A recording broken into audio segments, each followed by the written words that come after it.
बिनाकामाची बडबड न करता चालू करू आपण आपला व्हिडिओ। मी आलो आता छत्रपती संभाजीनगरमध्ये। इथं आहे आमची 7वं ज्योतिर्लिंग आहे, माझं 4थं आहे आणि ह्याचं 7वं आहे। तर आता आला इथं। आज गर्दी कमी आहे कारण आज 4 जून आज रिझल्ट आहे ना, त्याच्यामुळं लोक पॉलिटिक्सला धर्म मानतात आपल्या इथं, त्याच्यामुळं त्या धर्माला जरा जास्त लोक उपस्थिती द्यायला लागली। ते सगळे आपल्या टी व्ही पाशी बसले ती मी लयच फालतू बडबड करायला लागलोय पॉलिटिक्सची। तर आता आम्ही दिसतो ही जरा काही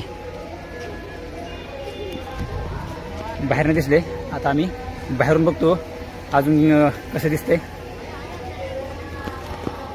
आतमध्ये काय कॅमेरा अलाउड नाही, बाहेरनंच बघावं लागते।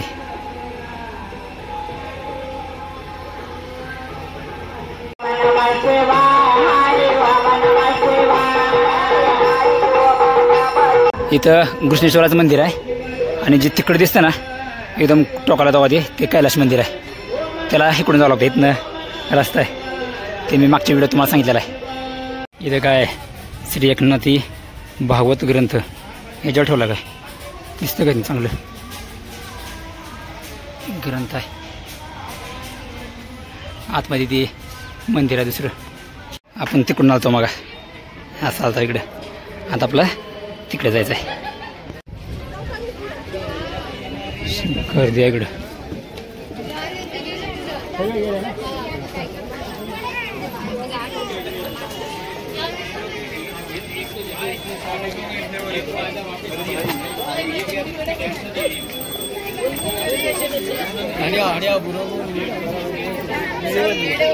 फुल गर्दी, फुल गर्दी।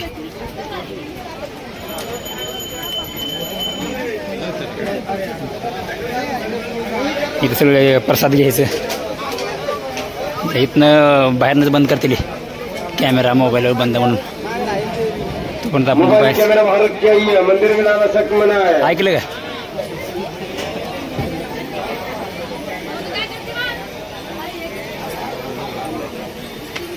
इथनं मंदिर पण दिसत नाही, बरोबर त्यांनी मंदिर झाकले बाहेरनं बघू नये, लेकिन भीड़ कम आहे।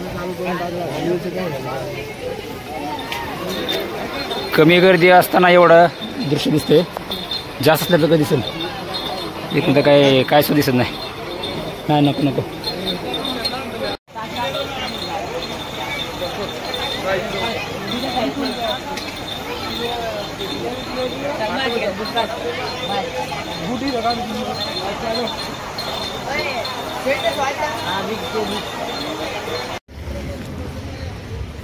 तर आता पुढच्या ज्योतिर्लिंग वो धाम है क्या उधर? धाम नहीं ना, ज्योतिर्लिंग है उधर। एमपी में 2 धाम, सॉरी 2 ज्योतिर्लिंग है। 2 ज्योतिर्लिंग, 2 धाम। धाम आएगा गुजरात में, गुजरात हमारा द्वारका, रात हमारा डायरेक्ट ज्योतिर्लिंग आएगा, एक धाम आएगा। और उसके बाद उत्तराखंड में एक ज्योतिर्लिंग आएगा, एक धाम आएगा। केदारनाथ ज्योतिर्लिंग है और बद्रीनाथ धाम। तर मग आता आम्हाला पहिल्यांदा तरी जायचं आहे एमपीला। एमपीमध्ये 2 ज्योतिर्लिंग आहेत, हे करता पुढचं परत पुढे बघायला ना, आपलं माहिती आहे का पुढे काय होणार आहे। पण आता आम्ही आताच पूर्ण प्लॅन करायचो, इथेच जायचं आहे, ह्या ठिकाणी जायचं आहे, आणि मध्ये काय झालं तर तसं काय होत नाही। पण म्हणते ना पुढचं काय बोलू नाही, त्यामुळे ज्यात सध्या आम्ही ज्या वाटेवर आहोत ते वाटत सांगतो एमपीचं जात आहोत आम्ही चालत। इथनं बस पकडत आहोत, या असल्या बस आहे त्या सिटी बस, ती पकडून जात आहोत स्टेशनला। इथनं बघता पुढची ट्रेन कधी आहे, आणि रात्री आम्हाला कसं बघून इथं हलायचं आहे। हां चला।